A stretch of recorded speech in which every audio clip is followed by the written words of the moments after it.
Good evening, race fans, and welcome to the Three Wide TV 200 here from Homestead Miami Speedway for round three of the round of 10 here in the Belly Up Sports Cup Series with just two races left in the season. We will set that final four for next week's race where we will crown a champion at Las Vegas. So a lot of excitement ready tonight. My name is David Westergreen. I am joined tonight by David Huckleberry, our producer, and Zach Evans, my co-announcer. And Zach, Homestead, one of my favorite tracks. I'm sure one of yours. What should we expect tonight from these guys as they attack the high banks here in Miami, Florida? Oh, I mean, first and foremost, I think everybody that competes here on iRacing at the Virtual Homestead Miami Speedway loves this track. Hearing some grumblings about the setup tonight, but everybody loves this track, and it's the perfect stage for, as you can see, determining our championship for this evening. Of course, Blake Reynolds locked in, having won the first two races of the round of 10 rather. He is not even in the field tonight the last time I looked, and that was indeed what he had told us would be the case after his last win. Ethan Stanley's in a pretty good spot points-wise. Tyler Fode, Jonathan Cutlip trying to stay above that cut line. Matthew Weeks, Ethan Burrell will be looking to make up those points to make the difference to get into the top four. But of course, remember, winning you're in. So even those guys that really are in bad shape points-wise, Scott Crump, Justin Wadsworth, Garrison Hogan, Gavin Hibbs, one win away tonight from being part of that championship four. And we saw it last year, right? I mean, Justin Wadsworth right there, 8th on our screen. He won the championship last year after winning this very race. It was at Kentucky last season, but the final race of that final round, and locked himself into that championship race and was able to go on and win the championship last season. So don't count any of these guys out, but obviously some work to do. It looks to me like, and we'll try to kind of keep it this way on the broadcast, where we'll have those couple of battles where it's Fode, Cutlip, and Weeks are kind of fighting for those point spots, and then everybody else is win hunting at the moment. So it should be a really exciting race, and we'll obviously have our eye on that, but we're going to have our eye on the rest of this field as well. Right now, I've got the track temp at like 121 degrees. I think these guys are going to be slipping and sliding all over the place. I do hope that we get some green flag runs, but just with the way this next-gen car has been, these guys have really struggled with the handle in these hotter temperatures with that car loose on corner exit and tight in the center. Oh, they have, and I'm sure that will be the case tonight. It combines a couple of issues we always talk about with this car. A, you mentioned the track temp. You mentioned how hot it is, and it'll probably cool off some as we move into forward into the session, but definitely something to keep an eye on. Another thing, of course, Homestead, one of the more notable tracks on the NASCAR circuit with that progressive banking, kind of set the standard for when it was reconfigured in the early 2000s to see more and more tracks with that progressive banking. And we know how with the especially the suspension on this next gen car as it is modeled on iRacing, how sensitive it can be to those transitions, to the different angles of banking throughout the corners. Something to keep an eye on as well, as drivers will be negotiating that over the course of 200 miles tonight. I also think of Iowa a couple of weeks ago. You had those seams on the track in Iowa, seams also present here at Homestead. You kind of approach those wrong. That might also send your car sideways. But qualifying has wrapped up here. These drivers will be negotiating over 134 laps tonight, and they'll be led to the green by the 4D Raceware Pole Award winner Jonathan Cutlip, trying to go out here and capture himself a win and then leading into a championship. He'll be flanked by Ethan Burrell to his outside in that kind of almost a must-win situation for Ethan Burrell, and they're followed by three guys that are in must-win situations: Garrison Hogan, Scott Crump, Justin Wadsworth. Tyler Fode's in right now, but that points gap looking a little treacherous for Tyler Fode. You've Gavin Hibbs in 7th with Trey Holmes in 8th, the first non-playoff driver in the field tonight. Corey Abbott and Jeff Green round out your top 10. Then you've got Seth Rawls and Matthew Weeks in 12th. Ethan Stanley rolling off 13th. Justin Vandermarl 14th. Ray Bracey will start from the 15th position. He'll be joined by a Leighton Norgard on the 8th row of the grid. Michael Hosek starting 17th tonight. Ty McIntosh will roll off from the 18th position. Rounding out the top 20, you have Josh Adams on the inside of row 10. He'll be flanked by Johnny Thomas. Harrison Talon starting 21st. Gavin Higgins has qualified 22nd for tonight's race. Gerald Campbell will start 23rd. Gilberto Javier Gamera starting 24th. Jesse Racimus will roll from 25th alongside Ryan Gavel in 26th. Chad Frankenfield with an uncharacteristic qualifying effort in 27th, and Brett Jones back in 28th. Michael Goodman and Ryan Schold will go from row 15 there, and then rounding out the field will be Carlos Acosta, Kyle Hanshaw, Mark Urbilis, David Tooker, and Nick Massey, setting our 35-car grid today. And with only 35 cars and just the one stage, I'm pretty certain we can take Justin Wadsworth and Scott Crump, pencil those guys in as must-win as we look into that race format there. 134 laps, 5 sets of tires in the pits, 1 on the car, so 6 total. I don't think tires are really going to be a factor in this one, and then lap 45 will be that stage break that I mentioned, and that could be a place for one of these guys who needs some points to grab an extra one going into that final round next week.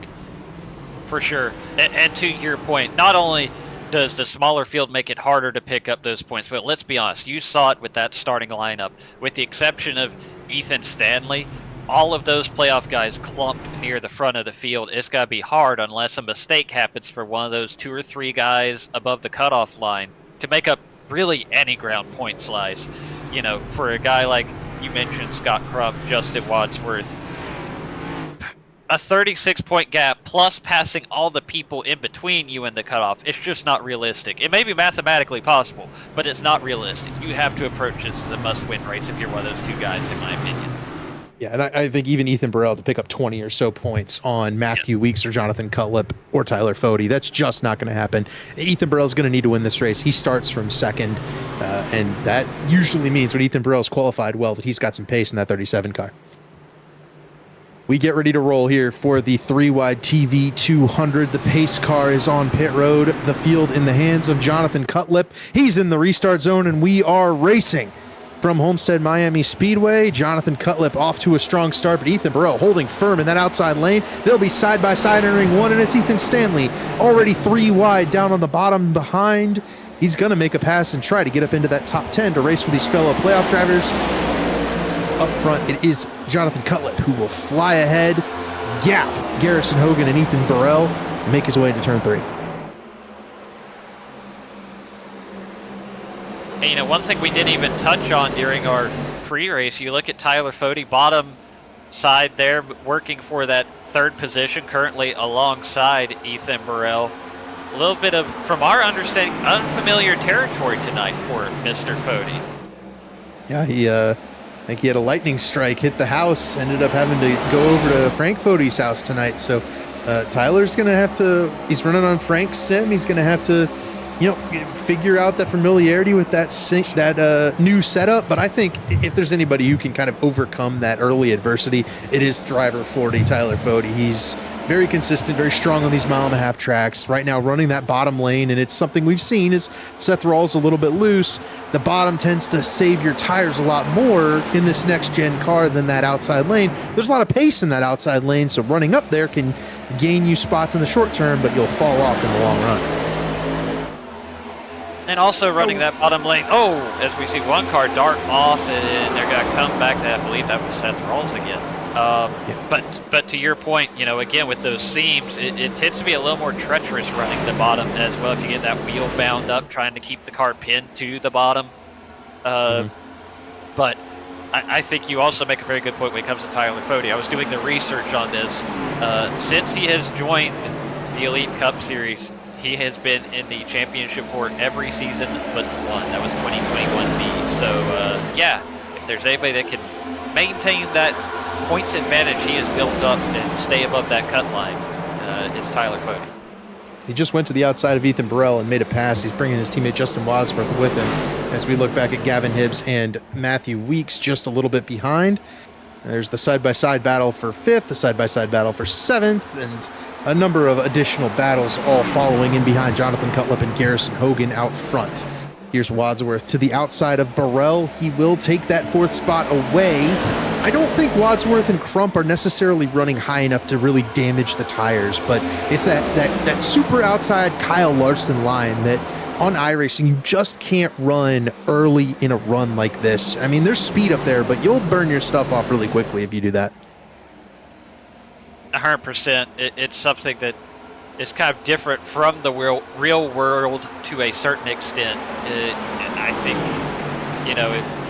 the tires are just a little more finicky, I guess, would probably be the best way to describe it. Sometimes we even talk about it's not even so much tire wear as much as tire heat, building up the heat in that right rear when you're leaning on it right up against that fence, and can really upset the balance of the car and then create kind of a self-fulfilling prophecy of, okay, you got a little loose one time, so that heats up the tire. So then the next time you lay on the right rear, it's already hot, it's already angry, you break loose again, and it keeps just compounding. And one thing, we already saw that in this race, right? Seth Rawls got a little bit loose out of turn 4. Next time through turn 2, he went all the way to the apron with that loose condition because of that right rear getting all heated up. So you do have to manage that tire heat. It's something to keep in mind with this next-gen car. Right now, Ethan Burrell is kind of falling through the field a little bit, but I think he's trying to play that tire strategy game, try to keep the tires on this 37 car to some extent, and play for later in a green flag run. Scott Crump, Ethan Stanley up to the outside, going to try to take that track position away from driver 37, but I think this is a game of, he works with Tate Lytle, he works with Matthew Weeks. This is kind of what they do, but Burrell's a little sideways there, so maybe there's just a little lack of that long run feel in this 37 car right now. He's trying to get it underneath him before he loses too much time. Yeah, I think it's tough because you're almost in a situation like we talked about. If you're not in that Fody, Cutlip, Weeks conversation points-wise, and even that conversation can change if somebody below the cut line wins tonight. I think for even somebody like Burrell, you got to think about winning, and you're not going to win the race on lap 10. So what do I have to do to get off sequence with these guys? Right now, maybe dropping back to 9th or 10th here, letting these other playoff guys race each other for these top 5, 6, 7, 8 spots might have some long-term benefits for it. Yeah, we'll see. I think he's dropping more positions than you would want. But we talk about that with Tate Lytle a lot when he's able to run with us. And, it's one of those things where a lot of times, I think Blake Reynolds a couple weeks ago at Iowa fell back really far. We felt like it was too far, and then he won the race in the end. So it can definitely work out for Ethan Burrell. He's just got to find that happy medium, and I think he will. He's back in 10th right, or 9th right now, but that may be the spot where he kind of stops falling here and starts moving forward as we look at a battle for 11th between South Shore Racing Fords. You've got Ray Bracey there on the bottom, Jeff Green up top, just in front of Michael Hosack, and behind Justin Vandermarl in that pink number 80. Good run for all 4 of those guys. Yeah, absolutely. And now we turn our attention a little further north. Is now Justin Wadsworth is in that 3rd position. Tyler Fode's got to get the some pressure here from, I believe, Scott Crump and Ethan Stanley as well. 4 Lake Norman Chevys all nose to tail right there, but those guys they're all racing for their own playoff aspirations, and not a one of them is locked into this final race. Ethan Stanley might as well be. He's got like 35 points to the kind of back to the cut line, so he would have to finish last and have everybody else finish 1, 2, 3 and get stage points basically for him to not get locked in. So I think Ethan's effectively locked into that final 4 as we speak, and that's dangerous to the rest of the field, of course, because he'll be a threat next week at Las Vegas. But for now, I mean, he can afford to run this outside lane. He can afford to make some mistakes here in this race and kind of figure out what he needs to do to be fast in these 1.5-mile tracks in this next gen car. I'm sure it'll be hot again next week at Las Vegas. You'll have a high track temp, and if Stanley can figure out what it takes to be really fast in this car, he can maybe present a threat to Blake Reynolds next week. Oh, certainly. We'll see. Obviously, next week will be a whole new challenge at Las Vegas, but I think you're right. Ethan Stanley, if there's anyone who has a little bit of breathing room tonight, it's him. So that also affords, if you can't go too crazy, you can't give yourself a strategy that takes you out of the picture and hemorrhages those points, especially if somebody does end up winning and taking away one of those point spots. But he has to feel pretty comfortable about the situation he's in tonight. And he's garnered that over the course of the season. He's won several races. He's been the points leader from the drop of the green flag at Daytona, where he won the Daytona 500. Like, I mean, this has been a very strong season for Ethan Stanley. I would argue not as strong as last season, where he won, I think, 7 races and, extremely good. Just felt like he won every week. And obviously, we've had Blake Reynolds to contend with this season, but Stanley's been really good, really strong this season. I think to the point that he's probably your co-favorite with Blake Reynolds next week, presuming he does lock himself into that final race. But as we watch him here battling with his teammates, these Lake Norman teammates, they are not concerned with, I would say, teamwork at the moment. They're definitely racing each other hard right here, and that's allowing Jonathan Cutlip and Garrison Hogan to pull away a little bit. And I'm not even certain that Wadsworth and Crump aren't burning their tires off a little bit right now in that outside lane. Yeah, I think that's definitely. I think that's, you see Ethan Stanley kind of work his way back to the bottom. I think he learned about all he cared to learn at the moment from that top side. To your point as far as his season, I mean, we forget because of the run that Blake Reynolds has been on.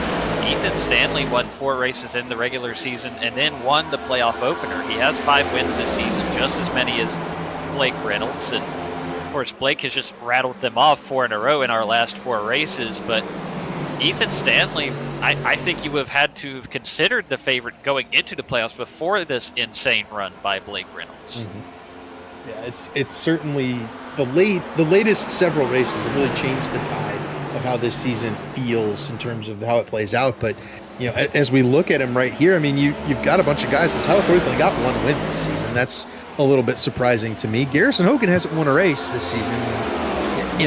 He's very quick, obviously running second right now. It has a chance to lock himself into this Final Four and battle with his teammate against some of these Pro Edge and Lake Norman Chevrolets. But, it's one of those things where this season's been so thoroughly dominated by really just 2 or 3 guys that between Matthew Weeks, Ethan Stanley, and Blake Reynolds, that's almost all of the wins in the season. I think only Tyler Fody and Jonathan Cutlip had wins outside of those 3 names. So it's just hard to come by him right now. I mean, Tate Lytle didn't win a race this season. I know he missed some time, but Justin Wadsworth wasn't able to grab a win. Some of these guys just I really thought would contend for more wins, and it just hasn't happened. R.C. Enerson and Loudon. Other than that, that's the other one. You're spot on. It's been Stanley, Reynolds, Weeks, and the Cutlip win at Talladega, and that's pretty much that's your list. And the only reason Enerson got the win at Loudon was because Reynolds and Stanley wrecked each other for the win. So,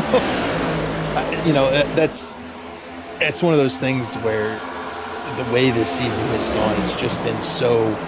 There hasn't been a whole lot of the kind of drama, the out of nowhere winner, all the favorites getting caught up in something. And I do wonder if we're building to something like that next week at Las Vegas, or if this season really will just be kind of a season dominated by those favorites, those guys that are really fast. We just haven't seen that drama. We haven't seen that chaos as much this season. And ultimately that's resulted in look at the playoff drivers right now, like 9 of them all in this top 9 right now. And the only reason that it's not all 10 is Blake Reynolds isn't on the racetrack.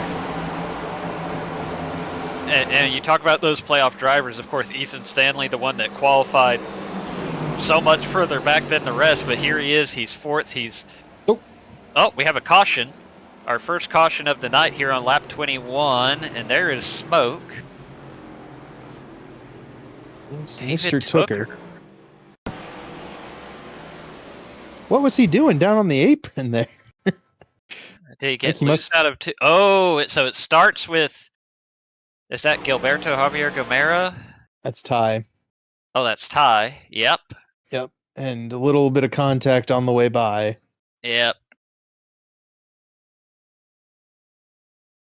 Ty was not enjoying the handling of the car. One of the drivers you mentioned complaining about the handle, and here 20 laps into the run, he had started to develop that kind of loose off condition, and David Tooker trying to kind of go around him while he was struggling there, wound up making some contact, and it sent that 19 car down onto the apron. Well, David Tooker did a pretty good job of saving that car after he was sideways and on the flat there, as we'll see the field come down pit road for the first time this evening, and maybe a good chance to knock out some sponsor advertisements here. Yes, let's do that. Since 2010, race fans have had one burning question.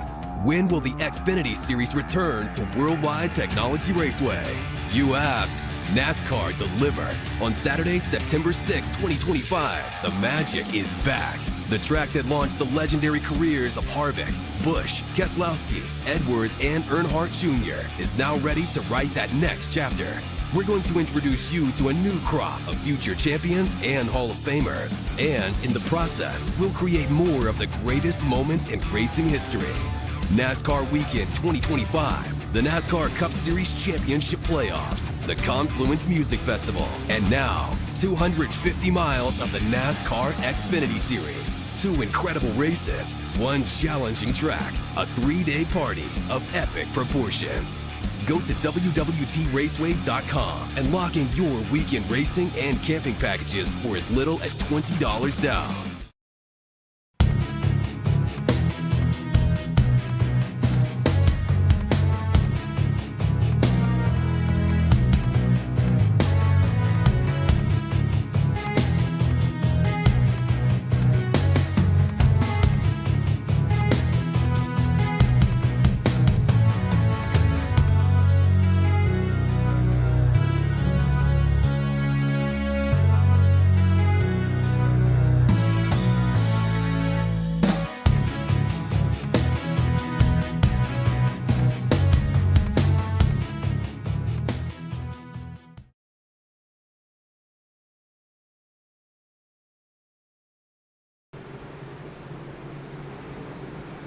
Welcome back to Homestead Miami Speedway for the 3-wide TV 200. Our first caution of the day when David Tooker and Ty McIntosh made contact in turn 2. Jonathan Cutlip is your race leader. He maintained the lead off pit road and has selected the outside lane at the start of 1 to green, and so he will lead Ethan Stanley in that outside lane. Garrison Hogan and Tyler Fody will be on that inside, fighting for the lead here as we go back to green, starting lap 24 of 134. Pace car down pit road, Cutlip onto the loud pedal. He's got a pretty big jump on Garrison Hogan right here. In fact, it's going to bring Ethan Stanley up alongside Hogan. That might be enough for Stanley to challenge for second.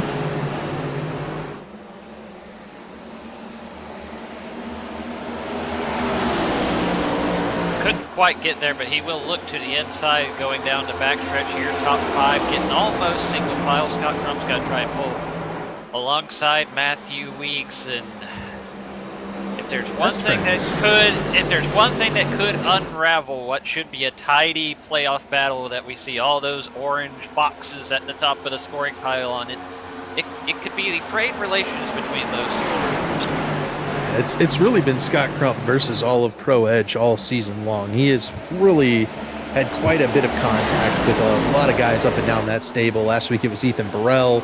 It's been Matthew Weeks before. One car sideways on the back straightaway. Here's Seth Rawls once again. I think Seth's trying to put some rubber down in that line there. I cannot recommend a Joker line on the backstretch on restarts, especially at Homestead. No, we're not running the road course there, Seth. Keep it on the oval. The road course doesn't even use that. I wouldn't know. Ethan Stanley is challenging. Ethan Stanley is challenging Garrison Hogan for second, and he has made that outside line work. He will bypass Hogan for that second spot. He's going to go after Jonathan Cutlip for the lead. Caution's out. Oh. Looks like a big crash. Garris Gilberto's probably involved. He's fallen through the order. It might just be Gilberto. Might be Goodman too. We'll see. Let's see here. Survey says. Oh. What? So, oil on the track. Gets loose. Michael Goodman gets loose at the same time. Gilberto Javier Gamera is just minding his own business, and whack! And then the worst part is he's almost got it together, but right here it's got to take a pretty good shot on the right front. He's got to come away the worst out of this exchange. Yep. 3-car crash, and 3 of the guys that have, I would say, been involved in quite a few incidents this season. It's rather hilarious that they kind of managed to meld them together there. Carlos does get some significant right front contact on the outside wall. Kyle Hanshaw, Ryan Gable sneaking through, Ty McIntosh as well. I think that was all the contact in this wreck. It was just those 3 cars. Yeah. I do feel better from listening to the voice comms, by the way, because Goody did apologize to Ty McIntosh for collecting him. There was only one problem. It was Gilberto. So we've both made that mistake tonight now. Look, I'm on board with him. You think he got a close call here?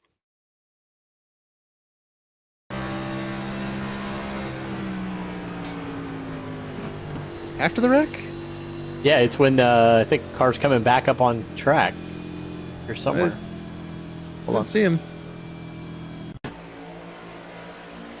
Try again.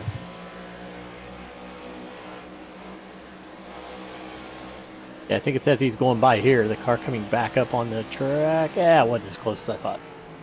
It wasn't terribly close, but still a good job by Mark to, Mark held it on the throttle through there to get it clear of the wreck. That sometimes is as important as hitting the brakes when the wreck is kind of blocking the track in front of you. So, do we need to run one more ad there, Dave, before we? Sure, I can do that. I think this is perfect time. Now let's hear about Blue Egg Marketing. Rev up your business with Blue Egg, your marketing pickthrough. Turbocharge your lead generation with experienced drivers that can navigate the competitive track to connecting with your customers. With Blue Egg, you're always in the pole position, leading your brand toward victory lane. Don't spin your wheels, accelerate success with Blue Egg, fueling small businesses to win big. And we're back, and that kind of concludes all our paid sponsors. And just remember, if you want your ad to be featured on one of these Belly Up Sports Cup Series races, please reach out. Chad Frankenfield, David Huckleberry, we'll get your video on here. We'll be glad to read your ad and talk about your company and whatnot. Like for 3 Wide TV, who is the sponsor of tonight's race. So, base car going to be off this time. We will restart after our second caution of the day. It'll be lap 30 of 134. I think one more pit stop is all that's needed to make it to the end of the race, but I'll wager we have more yellow flags than that in store. Jonathan Cutlip, Ethan Stanley side by side into the restart zone, and Cutlip is off. He's going to pull through Garrison Hogan and potentially Matthew Weeks as well. All those Pro Edge affiliated cars that got going on the inside. He kept Stanley sleeping up top, and Stanley's going to be battling Tyler Fode here into turn number 1. Side by side from third on back, but it's Hogan and Cutlip, just like the start of the race, that have cleared through to the race lead, and they're going to continue on. Shuffling in the background, Gerald Campbell. I think Gerald got a little bit loose. 3 and 4 wide in that spot. Throughout the whole field here. Norgard's 3 wide. Bracey's 3 wide. Hosack, Jeff Green, Chad Frankenfield 3 wide. Gerald's 3 wide back there. Wild restart. These guys think there's 3 laps to go and not 103. Yeah, and there you see way up top, there's Matthew Weeks trying to go 3 wide here with Scott Crump and Ethan Burrell. We'll see. Oh, they're out of shape behind him, but they carry on. There's, I think. Oh, that's tight. Scott Crump and his best friends, the Pro Edge Toyotas. They're continuing to battle hard, and I mean that's the thing about Scott Crump, right? He's been contacted by the cars around him in the last couple of weeks, but he's never going to roll over for those guys. That's not what he does. Someone's sideways here in turn 1. I think it's not Ryan Schold. I believe it is the Jeff Green. Yep, the Jeff Green machine was sideways in turn 1. Oh, one hard in the wall in the back straightaway. Couldn't tell who that was either. Might have been Carlos again. All kinds of action here. Was that Gerald and Hanshaw? Yep. Sorry, we're bouncing everywhere because there's a ton going on right now. There's the wreck. There it is. Hanshaw around, caution's out, Norgard involved. Oh, no! Did he clip him? How's Carlos? Carlos is okay. Okay.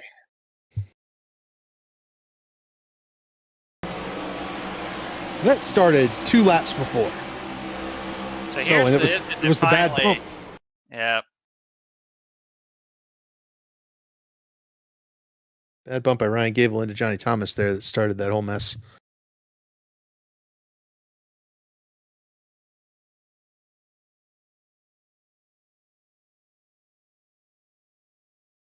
Right there. Yep. Just a tough bump there from Ryan Gable to Johnny Thomas. Leighton Norgard stuck in the middle with them. Collects Kyle Hanshaw. I've been told, or I've overheard, that apparently the Jeff Green save was a thing of beauty.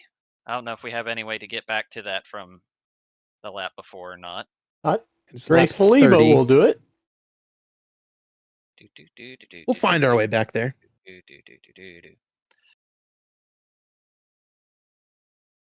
Right there. Oh, man. All right. So let's see what happened here.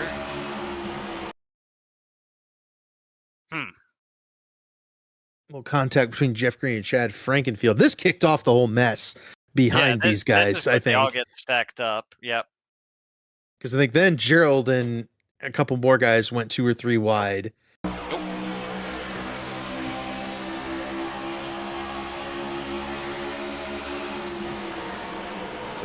Jeff hooking the right, doesn't hook it back into the wall, able to save it, but he backs up really badly here. I think then if we go to Gerald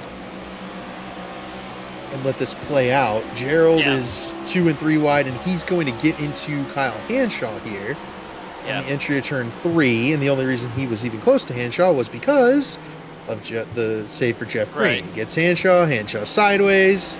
So now Hanshaw has stacked up Norgard, who now puts Johnny 3 wide, and of course Ryan gives Johnny the heave-ho, and wow. We've diagnosed all of the things leading up to that incident, because there was quite a bit. Tally. Yeah, well, I believe that too. There's so much going on. Just a whole lot of racing incidents. Yeah. That's the kind of thing that happens. I mean, that's why we have the system. Obviously, if you directly spin, like if Jeff and Chad had spun out, I think at that point, you have to you have to assign blame. But it seemed like incidental contact entering the corner. Jeff is able to save the car, and it works out. There was definitely there were definitely a spirited debate between those two of who was at fault in that one. I don't think it's gonna lead to anything, but I definitely, from Chad's perspective, it was you turned left across my nose. From Jeff Green's perspective, it's yes, there was a turn there. That's why I turned left. You should try it also. Hard to say from my vantage point. I think it's definitely one of those 6 of one, half a dozen of the other situations. But Jeff's turn-in was fairly consistent with the cars he was following. I will say that. Yeah, and it ultimately ended up involving nothing. So difficult to assign blame. But obviously, when it's Chad, he probably could have yielded a little more room there. He was not going to be still side by side with Jeff. A little bit. I wonder if he thought Jeff was going to run the fence, though, and that's why. Yeah, and potentially. Yeah. So back to the restart. After our third caution, we've had a rash of them after that 20-lap run to open the race. Jonathan Cutlip up on the outside lane in front of Tyler Fody this time. He'll be on the loud pedal and get going. He and Hogan able to maintain those 2 lines, and they'll settle into where they've been running for the better part of this race. 1-2 single file in front of a bunch of Lake Norman Chevys. 3 wide between Bracy, Vandermarl, and Hibbs. That'll ultimately settle out with Vandermarl and Bracy getting the better of Hibbs in the outside lane. Fody working that outside in front of Stanley. He's going to try and clear his teammate. Vandermarl went way to the outside. It's going to work. But for how long? Yeah, he went up there and made it work for now. But like you said, it does not take long for it to put a hurting on those tires, which, you know, if we're in the cautious precaution stage of proceedings, maybe that's not the worst thing in the world. You get a chance to cool them back off, but we'll see how that pays off. Right now, of course, now we look at this battle for third, Ethan Stanley, Tyler Fode. Cody messaged me under that last caution. He said he can't feel anything on his dad's rig. It feels funky compared to his normal setup. We talked about how he's kind of in a spot where he's unfamiliar with the territory. I've run on a rig that isn't my typical one. It feels weird if you're not used to what you're normally running. And right now, Tyler Fode running fourth, trying to get third from his teammate Stanley, but in a spot where it's unfamiliar. He feels off. He's doing a great job right now, but that's probably contributing to why he's not able to get up here and challenge Jonathan Cutlip and Garrison Hogan for the race lead at the moment. I think if you have to have a situation like that for somebody like Tyler Fode, it's a blessing and a curse that it happens here. Obviously, we've talked about the challenges with the seams and everything like that, the progressive banking. You'd love to have a little more feel with that.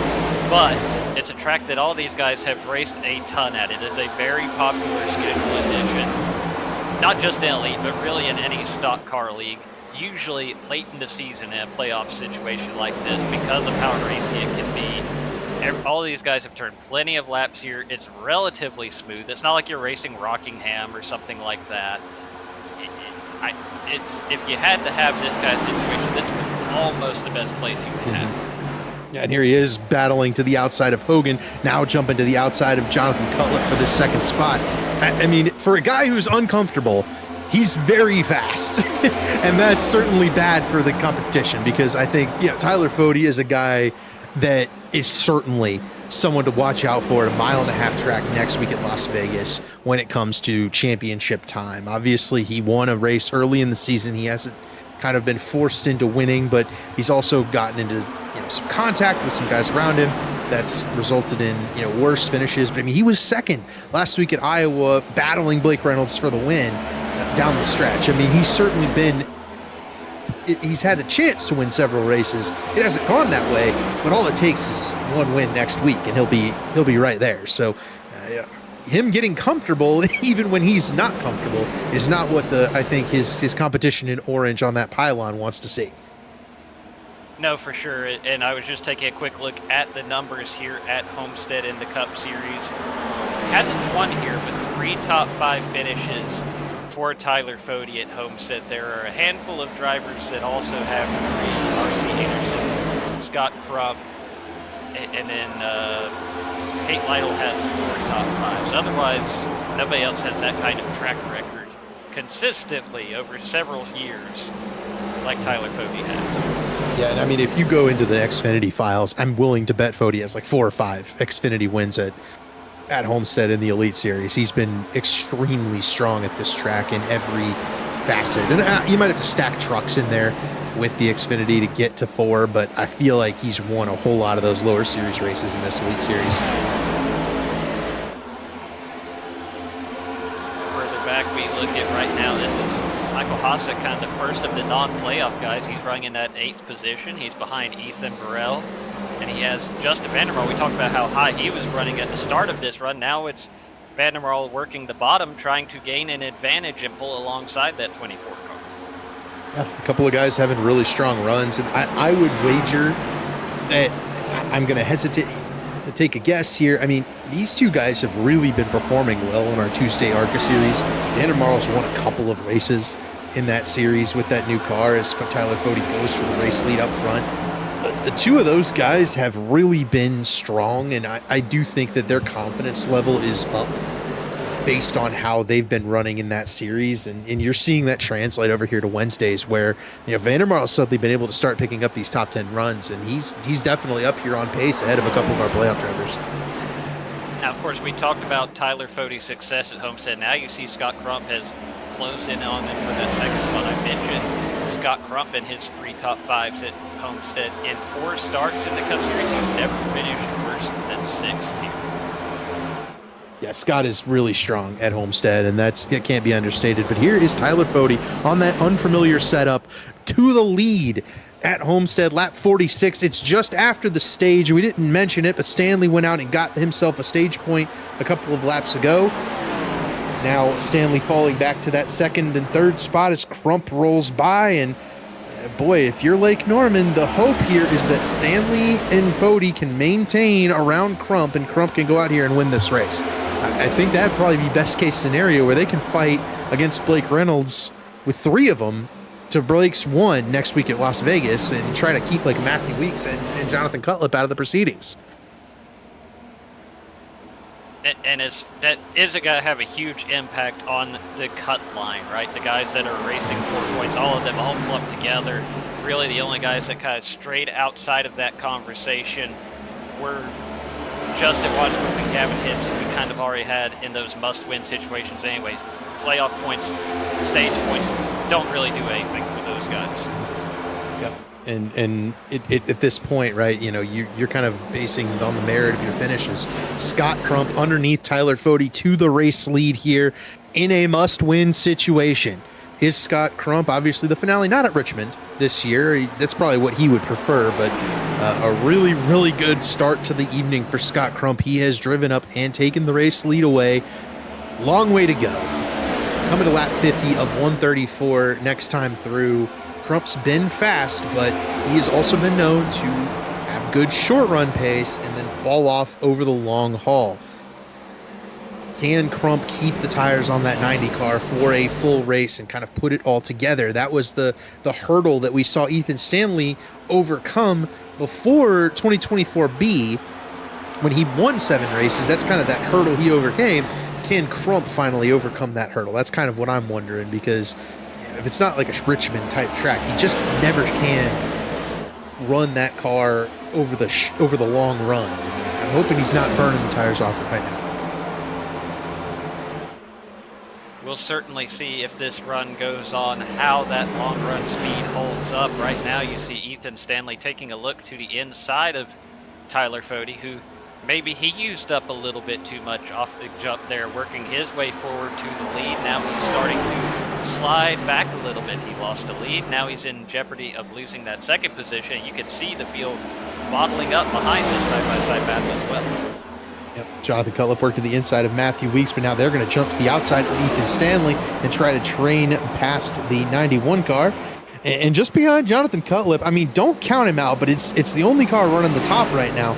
Michael Osak has driven by Ethan Burrell. He's driven by Garrison Hogan. He's up here in 6th. He's running that outside line, and we're hitting that point in the run where I feel like the outside line, if you're running it, is going to start giving up, heating that tire, that right rear tire, a little too much like you talked about. And it's going to really start to hamper the speed on this 24 car. But at the moment, he's really quick, and he's putting some pressure on Jonathan Cutlip for this 5th spot. Yeah, I mean, he is running so much higher than all these other guys up front. It is really kind of what you expect to see, especially if you run something like the Xfinity car, the truck car here on. Oh, somebody out of shape back there. It was Jesse Racimus sideways off turn 4. I think he saved it. He's back in behind Jeff Green, so he lost 3 or 4 spots there, but Jesse was fully sideways, saw the number on that 70 car on the front straightaway last time by. He ultimately falls to 19th. He'll fall no further. Back up front, battle for that 4th spot. It's between Jonathan Cutlip and Matthew Weeks. They were really close together. Hogan does clear by Hosak. I think the tires are starting to go away in that 24 car now. And we're seeing that's about the length of the good in the tires. You have about, 20 laps or so maybe before that starts to fall back a little bit. And now, where does that put him? You know, how can he adjust? Is there anything left in those tires that he can drop to the bottom? Or is he better off just trying to keep that momentum rolling and hope at some point the bottom starts to stall out as well as this run goes on? Yeah, I think once you're committed to kind of utilizing that top lane, you have to just utilize it. Matthew Weeks is currently utilizing that top lane. He's trying to kind of take a page from Michael Hosak's book and try to push forward on that outside groove. He's going after Tyler Fody, utilizing that outside momentum. That gives him a run down the back straightaway inside of Tyler Fody for that 2nd spot. battle between two guys who are not locked into this playoff. Weeks, I think he hit the apron a little bit right there. Almost got up into Tyler Fode, ultimately unable to make the pass, and he'll settle back in line in third spot. And their battle is allowing Scott Crump to build a little bit of an advantage. Now, again, how much of that can he build up now? How much of it will he be able to maintain with this pace further into the run? But certainly he's pretty happy with what he's seeing in the rearview mirror right now. Crump is he's checking out. He's trying to run good, consistent laps. He's staying right on that first seam. You see that's where Tyler Fode, Matthew Weeks, Jonathan Cutlip are all running. Seems like that bottom seam has that transition through the progressive banking where that car gets a little unsettled. You don't like that, but if you stay above that seam, it seems like it's a very consistent line. But here we go, Tyler Fode and Matthew Weeks both up to the outside lane. Jonathan Cutlip running that preferred line on that inside seam, and these two guys are going to generate a big run on the outside.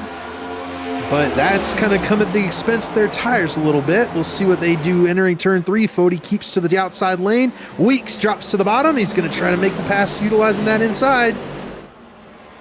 And not only that, behind them, Garrison Hogan is going below the seam. And we see Weeks get a little sideways out for. I don't know if that was from contact with Cutlip or did he just get loose. It was hard to tell from that angle, but definitely getting a little bit spicier right here on this battle for second.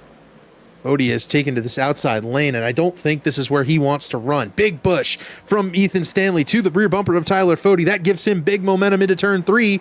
Fode's not going to have anywhere to take it. He's still locked in behind Matthew Weeks. It opens up that door for Jonathan Cutlip on the bottom, and there's going to be another push from Ethan Stanley to Tyler Fode here on the outside lane.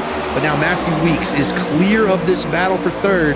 He's going to start, I think, reeling in Scott Crump. We'll see how much tire that 90 was able to save, because that 11 car had to use that outside line to try and get around all these guys. And look at this battle continuing. Garrison Hogan's working that bottom lane, trying to catch through these Lake Norman Chevrolets. There are 4 cars under a blanket. Ethan Burrell's joining this fight as well. Big battle here for third spot. Ooh. There might have even been some door-to-door contact there between the 5 of Cutlip and the 40 of Fode. And now that's got to wash him up right up the hill in front of Ethan Stanley. Stanley's got to back out of it. And that's got to open the door for Ethan Burrell to try and shoot. Oh, boy, what a power move there that was from Ethan Burrell. Surprised he was able to make that stick and not collect either of those two competitors. But Ethan Burrell will move up to the 6th position. Ethan Stanley not ready to give up that 6th spot just yet. He jumps to the inside of Ethan Burrell, tries to kind of power move back to the bottom of the racetrack. But Ethan Burrell's car looks a little bit steadier right now in that outside line. Up front and ahead of these guys, Matthew Weeks is not gaining on Scott Crump. Jonathan Cutlip has caught him, and I think the battle between them is going to be a little bit quicker than that battle between Fode and Weeks was. Cutlip up to the outside to rim ride around the outside lane. Hogan down on the bottom. He's below that first seam is Garrison Hogan, but it's that run on the outside for Jonathan Cutlip. That's going to give him second. Weeks loose. He'll fall to third. Hogan working to the bottom. He's going to also try to get through here and grab that third spot away from Matthew Weeks. I mean, you are seeing this is why these guys love Homestead. You're seeing everybody changing their lanes, trying to figure out what to do to pick up these spots as this green flag run goes on. Who has used their tires the best, and who is going to make this pay off? Because if we keep going this way, we got to start thinking about green flag pit stop as well. As we look at the gap there from Crump to Cutlip, it is growing. It's short. It's shortening badly. Yeah. Cutlip is very fast right now compared to Scott Crump at the moment. Back behind Cutlip, though, Gavin Hibbs up on the outside. He's going to try to get 2 of these playoff competitors all in one. Is that 95 car? He's the fast one. Way up on the outside lane. He's already gone around Ethan Stanley. He's going to work his way around Justin Wadsworth. Gavin Hibbs is taken to the outside to try and grab some track position before pit stops. He's not going to get Wadsworth this time. Now he clears Justin Wadsworth. It's Hibbs in this 95 car starting to make some moves, being able to use that top side. That's what you get when you save your tires a little bit at the start of a run. We're seeing those Lake Norman Chevys really struggling here in the middle part. Oh, Hibbs a little bit loose. I think that is exactly what you mentioned earlier, Zach, where Hibbs got the big run on the outside a couple of times, and that heated up his right rear tire, and now he can't really do it the same anymore. And I mean, it's so tempting to go up there. You know how much speed is up there. You know how important it is in the real life stuff to make that lane work if you're going to be fast at Homestead, but it just does not have the long-term payoff with this current platform on iRacing. And man, I think you saw all the ground Gavin Hibbs was able to make up running up there, but he pretty much has given it all back now. It basically, he had to kind of find the time to jump in line on the bottom, and he just was not able to get it done. Hibbs will fall back outside the top. Actually, he's 10th right now, just in front of him, and what he bypassed him during all of that commotion. Trey Holmes has worked his way up into 8th for the Pro Edge Toyotas. That's a pretty solid run for Trey. He's been pretty good on these tracks where you have to save your tires a little bit and be there over the course of a long run. That's kind of his forte. Trey Holmes has worked his way up into 8th. He's working on Tyler Fode for 7th right now. It's a strong spot for Trey Holmes, and here he goes to the top. And Fode, again, kind of backsliding. He just got passed by Justin Wadsworth. Now, really in a difficult situation here between Ethan Stanley and Trey Holmes. Definitely seems like he may have used a little bit too much early on this run. And what will he do to accommodate for that? Again, if this is going to be an extended green flag run, what tools does he have in the toolbox to try and get that track position back and maintain his playoff cushion? Because another thing he has to keep in mind, all right, if Scott Crump is leading this race, that's a guy below the cutoff, a guy that's arguably in a must-win situation. Well, that takes away one more spot for somebody to point their way in, and that's one less way for somebody in that conversation between Fode, Cutlip, and Weeks to get in. I believe if the race ended right now, it would be Crump and Cutlip in, Fode out, alongside Stanley and Reynolds for that final 4 spot. So Tyler Fode's got to get on his horse, or he's got to hope for Jonathan Cutlip to go up here and win the race, and then it's a battle between himself and Matthew Weeks. And with him falling another spot behind Ethan Stanley right here, the gap to Weeks might be enough, right, to kind of force Fode into out of this final 4 spot. So we talked about him kind of overcoming that adversity of having to run on a different sim, something unfamiliar. I think that's affecting him over the course of this long run. He's just not as quick right now, and that's dropping him back. And he's not the only one. Scott Crump is also falling back. He is now in the grasp of Jonathan Cutlip. Cutlip's utilizing that outside line. Crump trying to block, but it's not going to be enough. The battle for the lead is probably going to go the way of the 5-car Jonathan Cutlip down the back straightaway. Oh, Crump all the way almost to the apron that time. Definitely an issue there, and that's going to open the door for Jonathan Cutlip. And Crump's got to fall back to the 3rd position here behind Garrison Hogan. Yeah, Cutlip, Hogan in the top 2. Burrell's now on the back bumper of Scott Crump. He's way out of shape here. Crump's lost the tires, I think, on this 90 car. It's the kind of thing that I've seen all season long. This Scott Crump just can't quite overcome that next-gen tire degradation with the overheating of the tires. And it seems like the best driver on that Lake Norman team at managing that degradation when Tyler Fode and Ethan Stanley are struggling like they are, it's Justin Wadsworth right here behind Matthew Weeks. And Wadsworth was able to run really well at Dover, was able to manage that degradation really well and parlay that into a podium spot. This could be a similar situation where Wadsworth has that best chance of these Lake Norman Chevys, but Scott Crump's going to keep battling. He's side by side, door to door with Ethan Burrell through turn 2. Not giving up is Scott Crump despite a little bit of a bad tire situation, but those Pro Edge Toyotas on that bottom lane, they've saved their stuff a little bit better right now.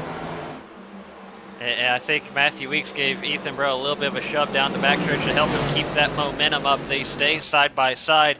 And again, you see that bottleneck forming behind them. Justin Wadsworth is probably going to give somebody a shove here. Where's Ethan Stanley going to go? And I hate to take away from this, there's also a battle for the lead going on up ahead. Garrison Hogan's working to the inside of Jonathan Cutlip. Hogan kind of saving the best for last here as we approach this final race in the playoffs. They're 3 wide for 3rd. They're battling for the lead. Hogan working against Cutlip. Crump working against Weeks. Hogan and Cutlip, and that battle will, I think, stall out for now. Cutlip will maintain the lead, back to 3 wide for third. It's Weeks on the outside, Crump in the middle, Ethan Stanley down on the bottom. Racing all over the place right now as we're closing in on 75 laps into this one. There you see that battle for the lead continuing between Jonathan Cutlip in the 5, Garrison Hogan in the 55. And the battle for third has settled out to Oh. Matthew Weeks. What you got? Nothing. You got Matthew Weeks, then you've got Stanley and Burrell battling, Wadsworth, and then it's Crump and Holmes side by side. Crump has fallen from the lead all the way back to 7th here over the course of about 15 green flag laps. So it just happened that quickly for Scott Crump, and now he's back in the clutches of Tyler Fode and the other guys that have just kind of worn their tires off, and these guys up front have just been able to keep it at the same pace for this whole entire run, and that has been, I think, the biggest benefit to the guys up front right now. Crump's coming to pit road. Well, I think he was in position. He has to do something He different. spun it I out. hope he didn't. He spun it out that's- at pit road. Oh, man. No black flag. He got it woed up, but I think he lost enough time that any gain he makes with these fresh tires is going to get negated pretty heavily. That is, that's not an optimal pit road entry there for Scott Crump, and that's going to really put a damper on whatever gains this undercut makes.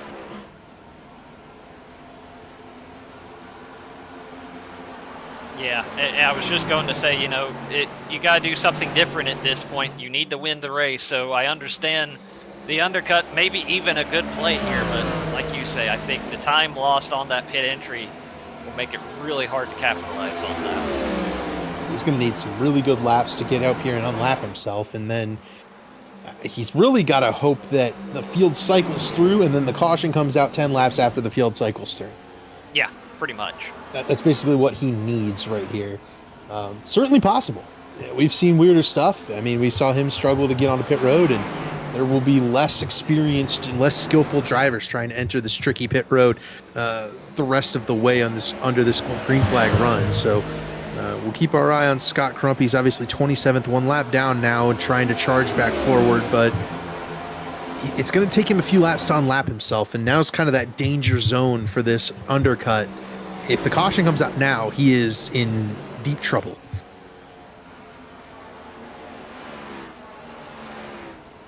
I think Ray Bracey had a moment there. Did he come to a pit road? No, Ray came down pit road. Yeah, I think, that's Ethan Burrell also on pit road. Mm-hmm. Yep, so more guys are trying it, especially these guys who are in that must-win spot. You've got Gerald Campbell also on pit road trying to get 4 fresh tires and utilize this undercut. Ultimately, I think the overcut is probably the strongest play in terms of strategy here. You're going to want better tires on the car later in the run, but if you're struggling right now, absolutely go for it, because you do not know when that yellow flag is going to come out. It might not, but you got to try something, because struggling out there on old tires is just going to keep losing you time to these 2 drivers up here who are on rails at the moment. I tend to always personally prefer the overcut, but I will say, looking at the lap times of somebody like, right now, I'm looking at Ethan Stanley, so I'm going to take a quick look at Jonathan Cutlip since he is our leader. The fall off isn't horrific. It's only about, well, depending on how hard you push early on, anywhere from 0.8 to a second, right? I'm sure for some of the guys who are in worse shape, like maybe Scott Crump was there, it's a little bit worse. So that makes it really tough to make that call, because it's not, it's not some one of these tracks like a Fontana where you're seeing a 2-second difference, and it makes such a huge difference to have the fresher tires. But it's not necessarily a track without the tire wear like we've seen at some of the road courses either, where guys are literally just not changing tires. So I'm gonna be very curious to see how this plays out with that in mind. Yeah, I think the big portion of this is going to be the heat in the tires too, where you have more grip. with the fresher tires, the cooler tires. Worth noting because Scott Crump did have that issue entering pit road. He is a quarter second ahead of Ethan Burrell, who he had a couple of laps. Burrell has a couple laps fresher tires than him. But because Crump, had that issue, the gap should be bigger, and it's not from that undercut. So that, like we said, the gains are just minimized, unfortunately, by that pit road entry.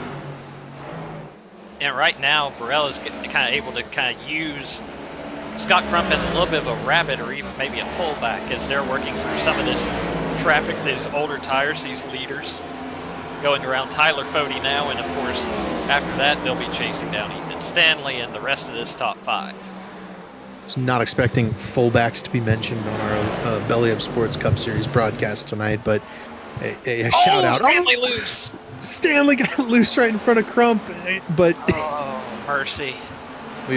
Jeff Green is disconnected from the service. So has Carlos Acosta and Ryan Schold. I wonder if Jeff might have sped on entry there.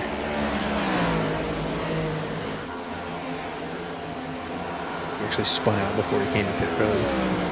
And it looks like he is no longer with us. Yeah. In the server. No longer in the service. In the service with us, yeah.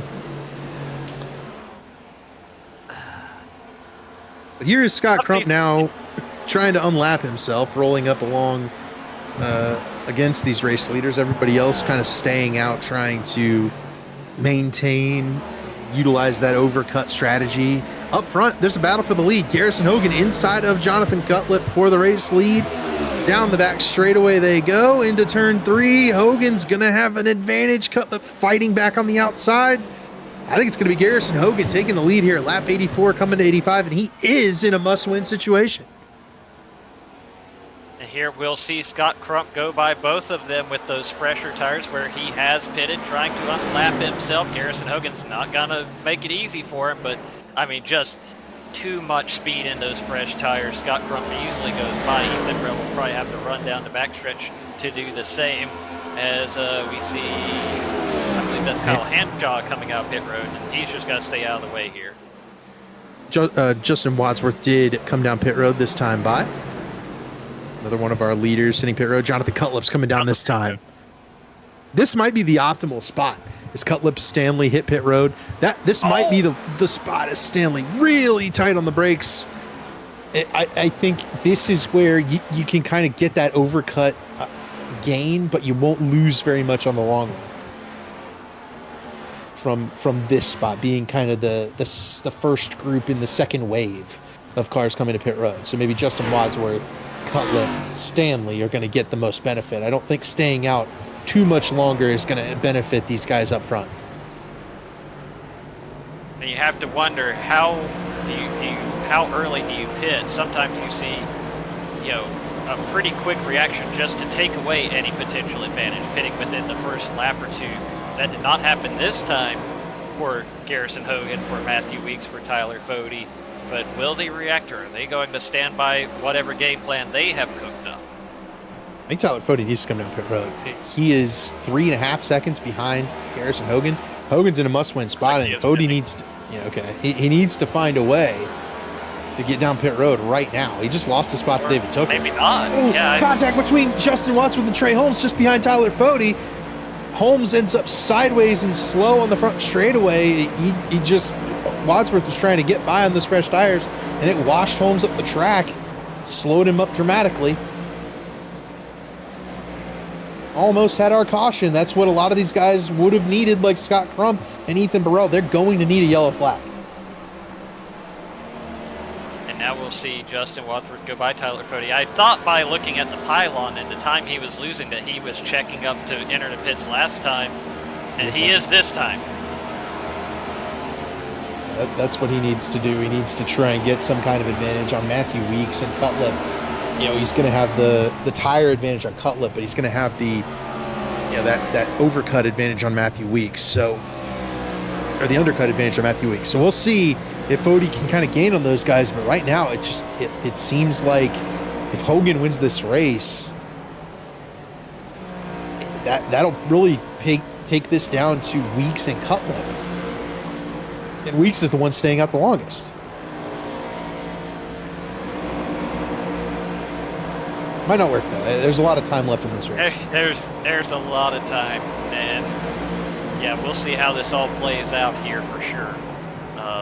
Kyler Fody making his way off pit road. Garrison Hogan still on the racetrack, 2-second lead at this point over Matthew Weeks.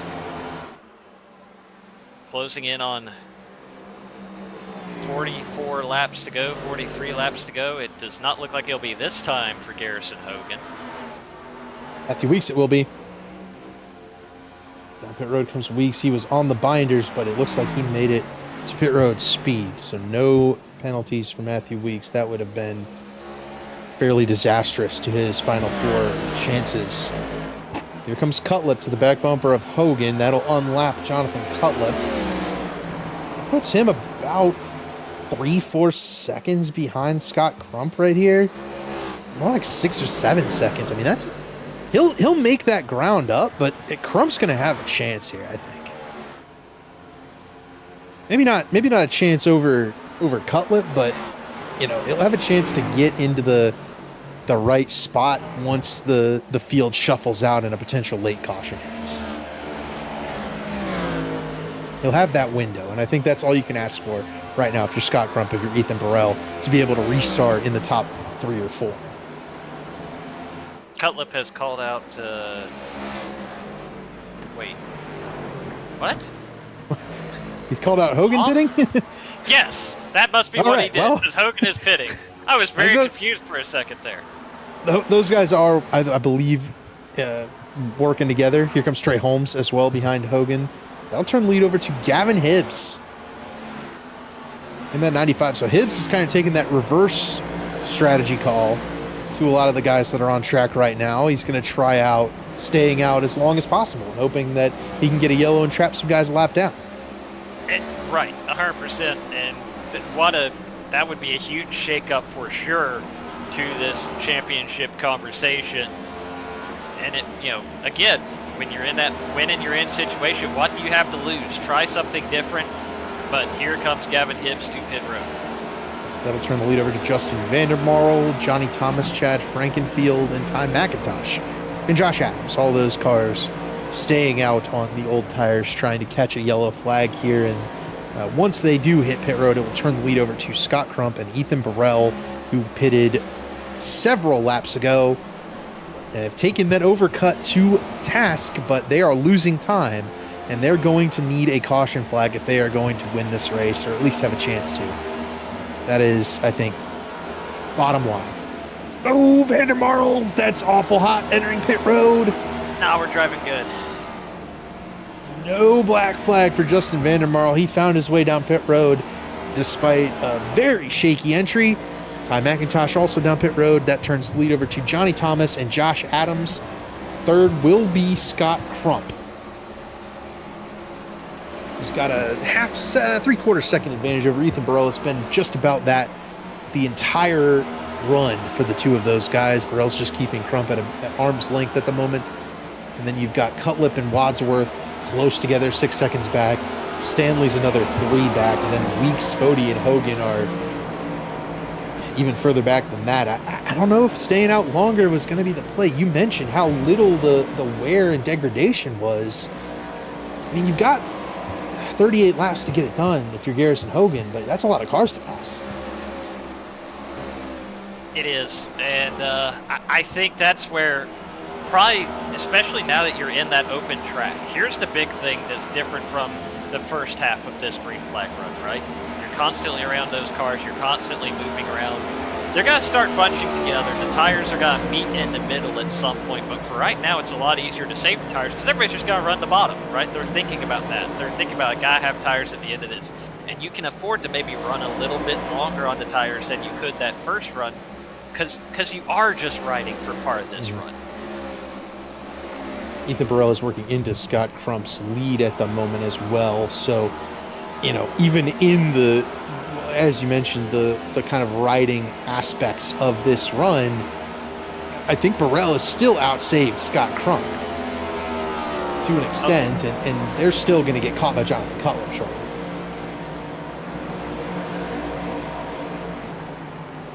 And that's where it's got to get really interesting, is once these cars all start to meet together, how much of that advantage are you able to maintain while passing these cars on older tires? If it's an easy pass because it's a significant advantage, like we were seeing when guys had just pitted and were passing guys that were still on 40, 50 lap old tires, that's one thing. But it's got to be some real, the margins are got to be a lot smaller. And it's got to make those passes a lot tougher, especially against guys that you're fighting for a spot in the championship for.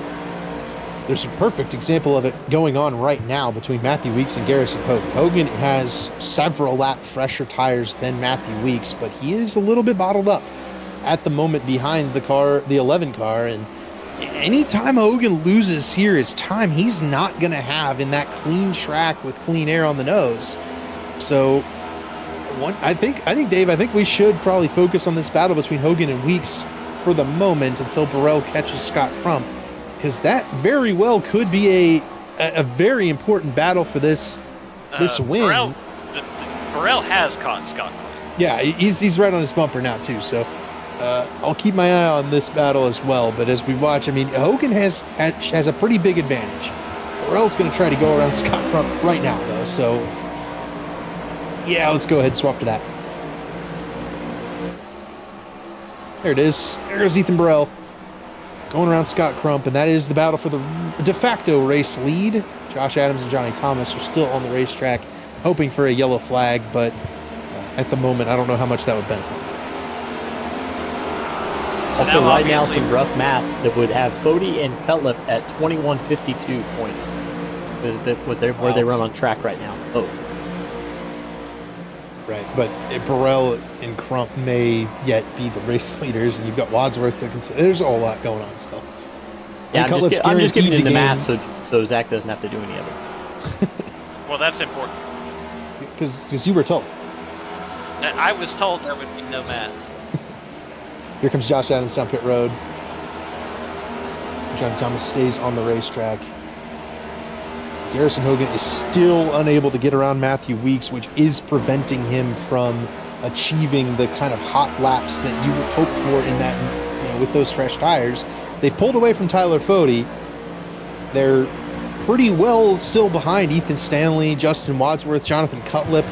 I think that Garrison Hogan might have stayed out too long and prevented himself from winning this race. Here comes Johnny Thomas. There's still a lot of time, but I am very concerned.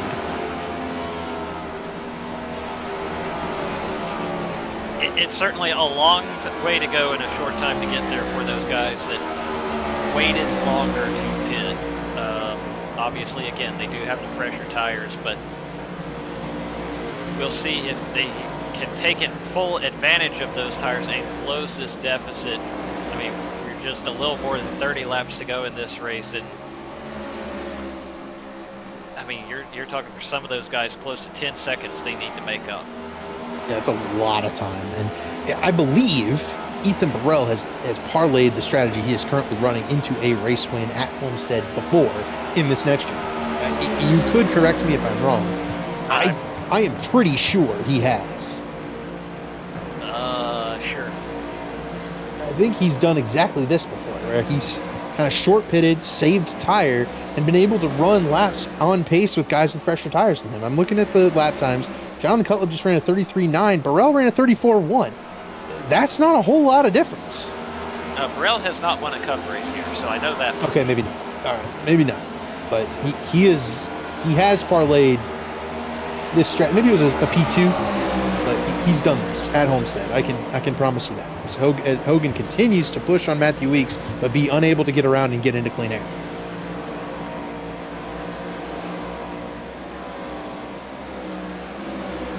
I think this is massive. If Hogan can make this pass, that might be enough for him to go up there and try and challenge for this lead. But Matthew Weeks being in front of him has just stalled him out so dramatically to this point that it just hasn't worked out yet. But he's clear now. Got 28 laps to get it done for Garrison Hogan. He's got 8 seconds to make up. And we'll have to keep an eye on that gap over these next 20 or so laps. There you see Jonathan Cutlip makes his way around Scott Crump, and he's going to try to chase down Ethan Burrell and get that win. He's a couple of tenths faster a lap than Ethan Burrell right now, 1-2. Did get a 4/10 lap there of late. Let's see, Burrell ran about the same, so yeah, 4/10 faster now that Cutlip's in clean air, not battling with Scott Crump. So I think that does kind of put a pin in the Ethan Burrell strategy, but Cutlip's in a really good spot here as Wadsworth's going to be going after Crump. In fact, he gets Crump for that third spot. So Wadsworth stayed right on the bumper of Jonathan Cutlip. He's going to have something to say about it when we get down to the end of this thing. And the thing is, he needs to have something to say about it, because I don't think, I mean, looking at I guess the math, he might be a little on the good right now. But again, if Ethan Burrell wins and takes away one of those spots, then it gets really tricky, really dodgy points-wise between him and Fody. He needs to go get this win, really.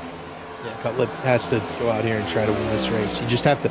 It's safe. It's the safest form of operations, right? If in a win-and-you're-in scenario, win. It's the only thing that locks you in. The points could fall differently if Cutlip is unable to pull this off.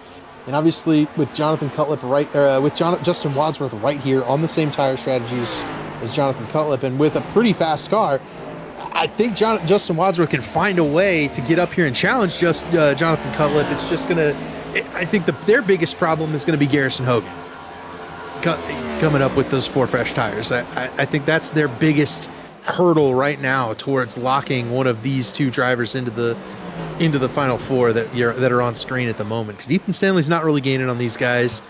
It's Hogan from 6 seconds back. That's who they got to worry about.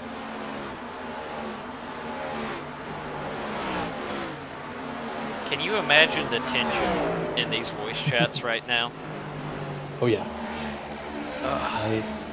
It's tough, man. This is a spot where you probably want to just operate as if business as usual, casual to some extent, but I'm certain Garrison Hogan and Jonathan Cutlip have requested silence and focus in that chat. Ethan Burrell's there as well, so that whole group is likely requesting calm. As they run right now, of course, Burrell would be in with the win, and Cutlip would be in by 1 point. Clear off. Burrell's got to hold off Cutlip for 24 laps. I just don't think he's going to be able to get that done.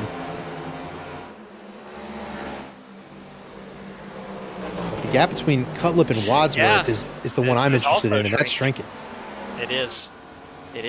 I think as we get closer to the finish here, all 3 of those guys are going to be racing each other pretty hard, and that might also help people further back close the gap. I know it's a much larger gap further back.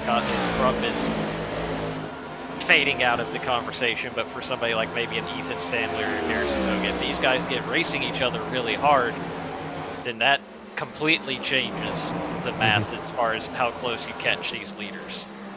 Yeah, and I don't think Crump's going to just roll over and give this to Garrison Hogan and Matthew Weeks, but I don't know if he has much of a choice. Yeah, this car is just a little bit done. He's the first car coming down pit road on tires, and so for Scott Crump, that makes things difficult. Up front, Jonathan Cutlip has caught Ethan Burrell for the race lead. Burrell's jumped to the outside lane to try and gain some of that momentum on the straightaways, but it's just I think it's hurting his opportunity. If anything else, I think he's lost some time entering the corners up so high, but he is not letting Jonathan Cutlip go around easy. Oh, Cutlip got sideways. Up the hill. And what's going on here? Racimus was in the wall in front of him, side by side for the lead down the front straightaway. Cutlip trying to grab this race lead away from Ethan Burrell, and that car accelerates in the center of the corner. I believe he's going to get it.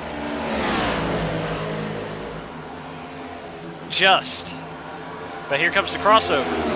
Burrell to the inside. I don't know if those old tires in this 37 car are going to stick. Oh, up into Jonathan Cutlip goes Burrell. Not going to be enough. I think Ethan Burrell's going to lose this race lead. Cutlip through to the lead, but it's going to kind of open the door for Justin Wadsworth here. Can Wadsworth find the pace to get up here and challenge Jonathan Cutlip for this race win? I don't know. Josh Adams is sitting here saying, if y'all are going to wreck, let me get through and get my lap back first. Right, yeah, and Adams is fully entitled. He's got the fresher tires than all of these guys, certainly pitted later. He's going to try to go up here and grab this, grab the lead lap, just in case that yellow flag comes out like you mentioned. 20 laps to go. Garrison Hogan is 3 seconds back. I think that's the car that Jonathan Cutlip needs to be worried about now. I think Wadsworth had his chance right there. He was unable to capitalize on it. Now, this is a game of whether or not Jonathan Cutlip can find some pace for 19 more laps to hold back Garrison Hogan. And there you see the difference, at least from Hogan to Stanley, is massive. I mean, we're talking a quarter of a second nearly every lap. But can he convert that to... contact between Burrell and Wadsworth there, exiting 4.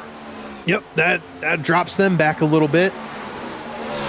I think Wadsworth was pushing up a little bit.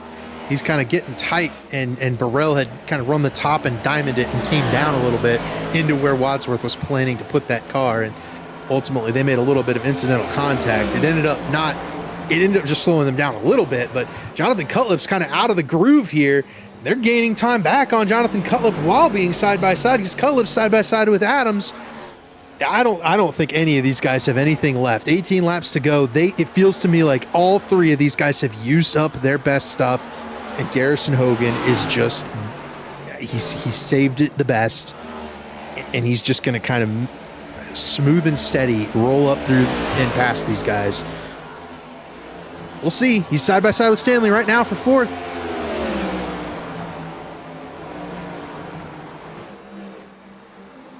Down to the bottom. Back here goes Hogan. Stanley way up to the outside. I don't know that he even had to use any extra tire to get around Ethan Stanley right there. And now, there you see, that's the gap he has to make up to Ethan Burrell. That time, obviously, not as much of a gain because he was making that pass. But now, what can he do these next 16 laps to try and catch this lead trio? I think he just does that same thing that he's been doing. But Hogan's been about the only driver I've seen to be able to make it work on that very first seam right next to the white line. Nobody else has been able to find pace down there, but Hogan has been able to do it. And he's ran that seam the entire time. Even when he was stuck behind Matthew Weeks, he ran that white line underneath that first seam, and it was enough to save the tires. I think that's what he has to continue to do. Justin Wadsworth started to work his way down there to try and take away the clean air from Garrison Hogan, but at this point, Wadsworth's going to need a slip up from Jonathan Cutlip or something like that, and obviously all these other guys up in the top group, they're hoping for a yellow flag at this point to try and restock things and give them another chance on the short run. And let's be clear, that's entirely a very realistic possibility because of what huge differences we're seeing in speeds with these tire strategies. All it's got to take is a guy, it doesn't even have to be any of these guys we're seeing on the screen. It can be for 15th, 20th, just 2 guys running significantly different speeds coming together, meeting in the middle on corner exit, and you have a caution. It's very possible. We've had a few near misses already here in this run, but I think at this point you probably don't want to affect the battle for the championship 4, right? If you're racing those spots, you really just want to kind of let those guys finish this thing off. Since we've run so many laps screen here, Hogan to the bottom on Ethan Burrell. The tire difference fairly massive between these 2 Toyotas, and Garrison Hogan's going to clear past Ethan Burrell and move into that 3rd spot. He is 1.7 seconds behind Jonathan Cutlip. Justin Wadsworth in front of Hogan has started to eat back into the lead of Jonathan Cutlip, and if these 2 get side by side for any length of time, I believe this race is Garrison Hogan's 100%. Well, that's the question, right? I don't think, again, he had to make the pass that lap, but even before that, I don't know if he was gaining enough to catch these top 2 if they stay nose to tail like this, but like you say, if they start racing, then it completely changes the conversation. It's such a tough spot. Wadsworth has to get there. He's a half second back. Yeah, and if you're Wadsworth, you can't be thinking about that, right? You have to assume you're going out here and trying to go and get into that Final Four spot. It's the way you won the championship last year, was winning this race and locking yourself into the Final Four. You can do it again. Wadsworth has had some pace this season. He has just got to find another, couple of tenths a lap in order to get up here and get Jonathan Cutlip. But if you're Jonathan Cutlip, you're in the call with Garrison Hogan. Hogan can see the gap. He knows how far he has to go. He also still has to pass Wadsworth in order to get up to Cutlip. That's not an enviable situation to be in, right? He wants Cutlip to do what he's doing right there and getting loose. That's going to open the door for Hogan, I think, at some point down the stretch. But Hogan hasn't gained any time since he got clear of Ethan Burrell. He's still 1.7 seconds back with 10 laps to go. This is going to be a struggle, I think, for Garrison Hogan. It's just not quite enough time.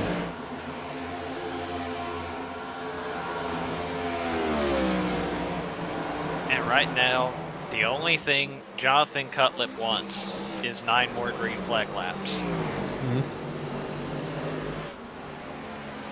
Cutlip has been so close at winning on these 1.5 mile tracks, and Hogan ate up 3/10 that lap. He really did have a good lap that time. Clean air. It is not over. It's not going to be over yet. You've still got Justin Wadsworth here in between these two, and he is continually making runs at Jonathan Cutlip's rear bumper, but I think Hogan might have stayed out just a little bit too long on that green flag run.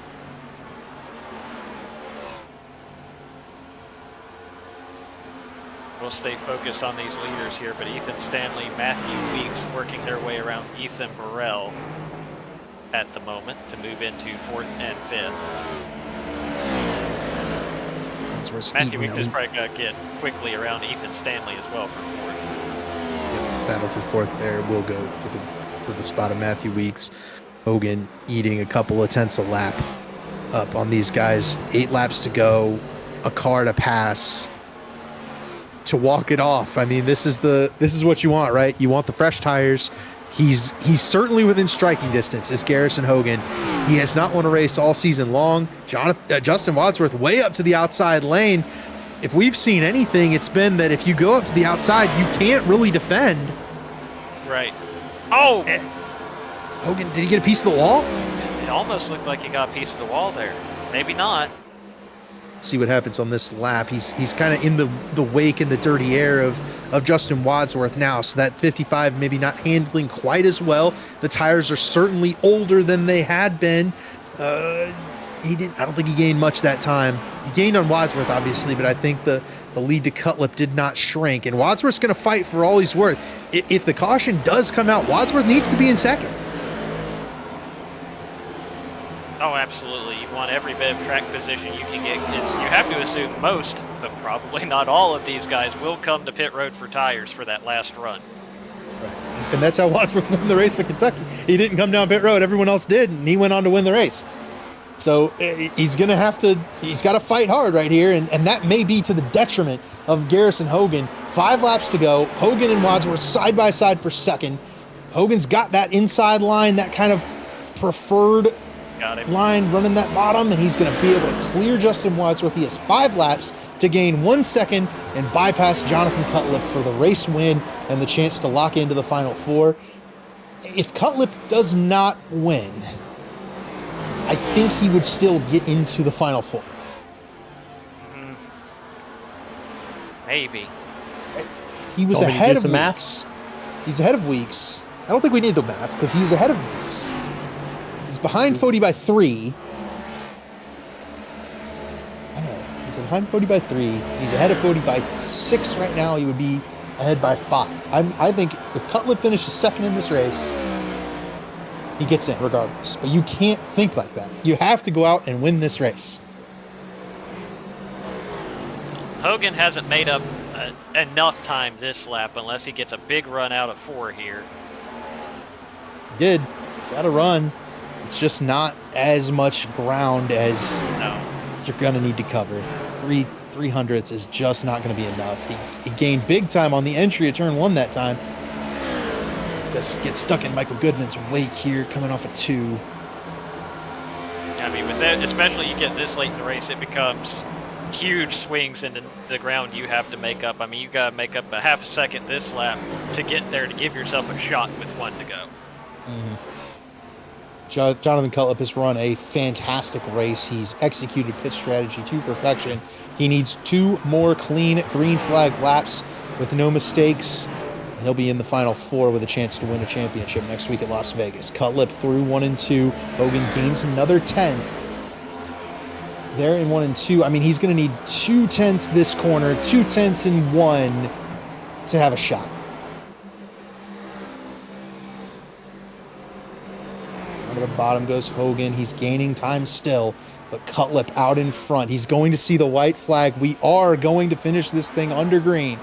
Cutlip to the white flag. He's going to have 1 more time around. I don't think Hogan's going to get there. He gained another 10th. I just don't think it's going to be enough. The sand running out of the hourglass right now for Garrison Hogan. Jonathan Cutlip down to backstretch into turn 3 and 4 for the final time in the 3YTV 200. Jonathan Cutlip working that first seam. Hogan fired it into turn 3. It's not gonna be enough. Jonathan Cutlip will go fight for a championship at Las Vegas next week. He wins the 3YTV 200, and that means that with a heroic late effort, I believe Tyler Fode's going to continue to fight for a championship. I think he got close enough to Matthew Weeks to hold him off. We'll await the official word, but one thing for sure, you talk about the finale, it's going to be at Las Vegas. All you need is a chip and a chair. Jonathan Cutlip has his chair for the championship 4. Yep. And the guy bump drafting him right now, Matthew Weeks, a multi-time champion in this series. I don't believe Matthew Weeks is going to advance and make it to that final round. And finished 4th. Yeah, I finished 4th. He did a very good job, but ultimately I think he's going to come up just a little bit short. Great race, great clean green finish to this one. Those guys that I think tried to short pit and take the tires early wound up biting them, but Cutlip was about the first of that second wave to come down pit road in the middle part of the race, and ultimately he was able to build enough of a gap to Garrison Hogan that he was able to come home with the race win. So there's your final results. Jonathan Cutlip, Hogan, and Wadsworth, the top 3. Matthew Weeks and Ethan Stanley round out the top 5. Tyler Fode, 6th. Ethan Burrell, 7th. David Tooker and Trey Holmes pick up some top 10 runs, and then Gavin Hibbs and Scott Crump there, 10th and 11th. They needed race wins. They were unable to knock down the strategies to get them tonight. Justin Vandermarl with a strong 12th. Corey Abbott with a good 13th. Chad Frankenfield, Johnny Thomas, Seth Rawls, Ty McIntosh, and Josh Adams round out your top 18. Let's see if we can't get one of these podium drivers up here in the booth. There they are. And it is the 3rd place driver, so we'll pull up Justin Wadsworth, last season's champion, and talk to him here. And Justin did everything he could, it seemed like, but in the end, you came out just a little bit short tonight, buddy. Yeah, man. Tough night tonight. I really thought I might have something for Cutlip there. Drove up to him, and then we kind of rubber banded a little bit for a while there. And then, I don't know, maybe those last 10 laps or so, he just started to pull away. Obviously, this kind of confirms you won't be able to defend that title next week at Vegas. But still, champion last year, with lots of strong runs this year, part of this playoff conversation this season. What has it kind of meant for you to be in these conversations in this Cup Series? It's been awesome, man. Yeah, it really has. I think really what got me in the playoffs was just not getting enough bonus points during the regular season. Didn't really have the regular season I was hoping for, so kind of started every round sort of out of it already, and having to kind of claw your way back in makes it tough, especially when you get to this final 8 and only 4 move on. And I mean, as you guys know, all these guys are good, really good drivers, so it's really hard to make points up when everybody's in the top 10. But hats off to John. He did a great job tonight. And Justin, looking ahead, obviously at Las Vegas, are you feeling like you can still go out there and challenge these guys for the race win and finish the season on a nice strong note? I hope so, man. These intermediates are my favorites to run at. I don't hope I'll put in the practice like I would if I was in the championship. So I think those guys are going to be tough. And then I've got the truck championship on Sunday, so I'll probably be focused on that. But yeah, we'll come back Wednesday and try and give him some hell. And before we let you go, let's get those sponsor shout outs on this season and this third place finish. Shout out to my family, mom, dad. You guys are always watching. Dad, crew chiefin', my girlfriend Jill, letting me do this as much as I do. Shout out to my buddies too. I forgot them last year and they were watching the championship. Shout out to Lake Norman. It's been awesome to be on the team. Love working with those guys. And shout out to you guys. You guys do an awesome job in the booth. I really enjoy going back and watching the races. Shout out to JD Designs. John paints my cars too. Does an awesome job. So if you're looking for a paint job, Jonathan Cutlip's the guy. And shout out to Chad for running the league. And then lastly, shout out to St. Jude's. Actually, I'm sponsoring next week's race, and I'll be putting up a link probably tomorrow. If you guys want to do any donations, and I'll be donating all of my winnings from this season from all the three series towards it. And then I was talking to Chad today. I think we're going to do a little special event charity race maybe before the 03 Cup Series starts. So yeah, keep an eye out for that. And thank you guys for just an awesome season. It's still been fun. And best of luck to the 4 next week. Appreciate it, Justin, and congratulations on what has been a really good season. And we're looking forward to the St. Jude's race next week. And yeah, we'll be sure to check our Elite Racing socials for all of that info. But yeah, thanks, Justin. Have a good one tonight, man. All right, awesome. Thanks, guys. That's race winner, third place finisher, Justin Wadsworth. Let me grab second place finisher Garrison Hogan. And Garrison, it looked like you were in a spot where you could have maybe won this race, but it looks like you just ran out of time there at the end. Take me through the kind of strategy call that led to staying out and pitting when you did. Just going for the overcut, and I honestly, truly in my heart believe it was going to work, and then you just can't anticipate traffic or the competition holding you up or doing something that cost you a couple of tenths here and there. So 5 tenths could have been anywhere. I was just looking at that. I think my pit stop, like total time, was faster than Jonathan, and it stinks, man. Honestly, like I've never been that hurt before, other than like one other time on this sim, and right now it kind of stings, I think that just speaks to how challenging it is to be in this position and the effort it takes to put together these kinds of results that you have this season to be in this conversation. But I mean, like you say, we see so many times that overcut is what pays off in these races. Was there a certain point where the doubt started to creep in?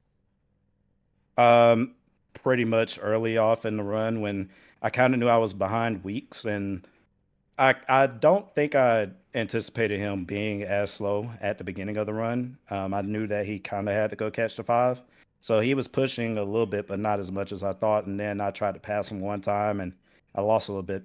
So like I said, it's tough going through a 1.5 mile race like this where you have a track that wears tires. You know that you want to kind of have the fresher tires at the end on that run, and getting through the traffic is the key thing, and I just couldn't get through traffic. So I just need to, I guess, do a better job. At the end of the day, I can't blame anybody else. That's on me. I got you, man. And yeah, we were documenting the battle with Weeks there, and it's tough, but I guess looking forward, obviously you've got Vegas next week. You're gonna come out and try to work with Blake and see if you can't grab channel 199 a W. Yeah, I mean, the initial thought is just, try to help him win this championship. It'll be his first time going for it, and, we're happy about that. So if we can get the championship for the team, that'll be great. But of course, I'm also out there to try to win the race myself. So I'm not laying down for anybody. I'd never lay down for anybody in any race. So, I'll help him as much as I can. But at the end of the day, I'm out there to get that checkered flag too. It's been an abysmal season. So I just need to do something to kind of turn it around. And before we let you go, Garrison, who do you have to thank on this season and being a part of this playoff conversation? Yeah, so thanks again to Channel 199. Blake did not have to take me on when he did last year in Road to Pro, and he kind of gave me a shot for this, and he gave me a lot of exposure on another level, even though I kind of have it at the top level. So really, really proud to say I'm a part of this team. They're a really good group, and the sponsors, Track Racer, Black Rifle, Racecraft, and my beautiful car. This car was painted by Jonathan Cutlip. I like to say it was his best work. So shout out to him and JD Designs. It's on my car. His logo is there on the side. So if you guys want to hit him up and get a beautiful paint scheme like that, please do that. And, I like to say as well, congratulations to him. Like, that's my friend over 15 years, and, we're still rocking and everything. And I don't know. I love that guy to death, and all the other guys too over there that I've been friends with for such a long time. And thanks to Chad for this league, and thanks to you guys and Blue Egg Marketing as well, and all the other partners. We appreciate it, Garrison, and congratulations on P2. We know it wasn't the result you were hoping for, but good luck next week at Vegas and then next season. Thank you, guys.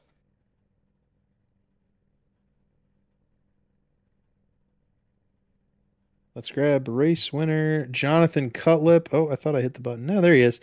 Jonathan Cutlip, congratulations on win number 2 on the season, as you will now fight for a championship next week at Las Vegas. Take me through the emotions, man. Did you think Garrison was going to be able to catch you?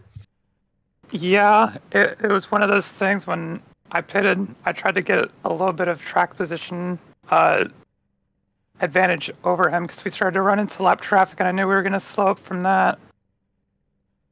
And then I ended up just getting clean track almost the entire way. My pit stop wasn't the greatest, but it was good enough to keep me ahead of him by about 4 seconds. And yeah, towards the end of the run, he was just clicking off lap times. They were so much quicker than we were. We were just leaning on having just a little bit of life left in the tire and the distance that he couldn't make up towards the end.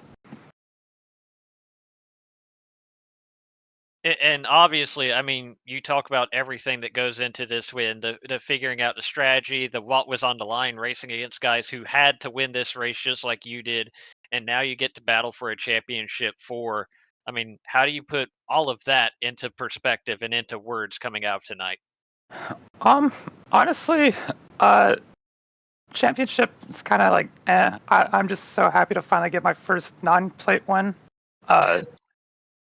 As corny as that sounds, it's been eluding us for a while. Like championships, it's kind of just like so much that's out of your control. So it's pretty much just like hopefully you end up on the right side of strategy and some lucky breaks. But yeah, it's cool to be in it again. It's our third or second time, I think. Yeah, I'm just so happy to finally come away with a non-plate win. Homestead's one of my favorite tracks, and the racing was super fun. Everyone was really, really brawling. Lanes you could spread out. I feel like the top didn't really come in as well as I would have thought, but it was still pretty quick if you had an advantage over somebody. And yeah, it's really fun how dynamic this track is. Yeah, man, and you kind of answered the question I was going to ask, but we I think back to the Talladega race where we had been talking about how eventually Jonathan Cutlip's going to get his win, and I mean we all figured that would be one of these 1.5 mile tracks or one of these tracks where you've just had so much pace over the last year. You go ahead and win. You win the pole. You win this race. You lead. I mean, definitely lead the most laps. It seems like you're really well set up for another really strong run next week at Las Vegas. And does that confidence level help you when it comes to getting ready to race for a championship? Yes and no. Vegas, I haven't raced there in about a year in this car, which a lot of things changed. I'm not even sure if it's going to be day or night. Hopefully it's during the day. Things open up a little bit more in 1 and 2.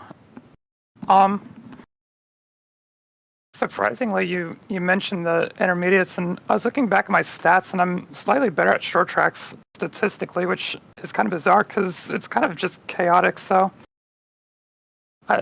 Yeah, hopefully next week is a good race for us. Should be a super fun race to watch.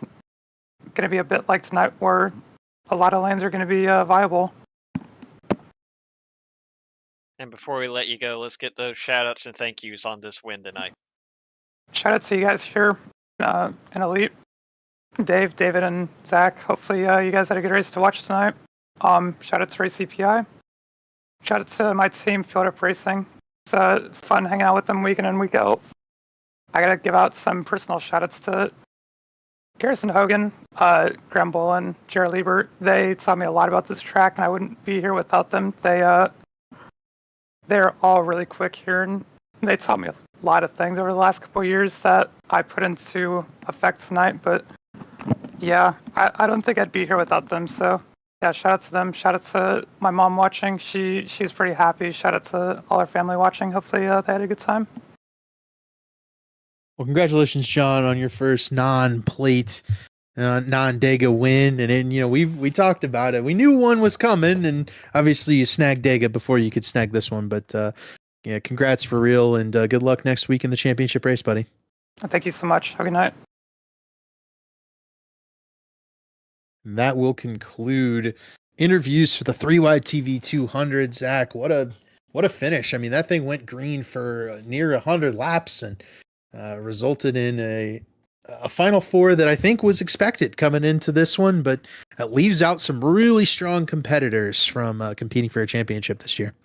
No, it absolutely does. I mean, it's going to be insane to watch Jonathan Cutlip join that championship battle with Ethan Stanley, Tyler Fody, and Blake Reynolds in 1 week's time at Vegas.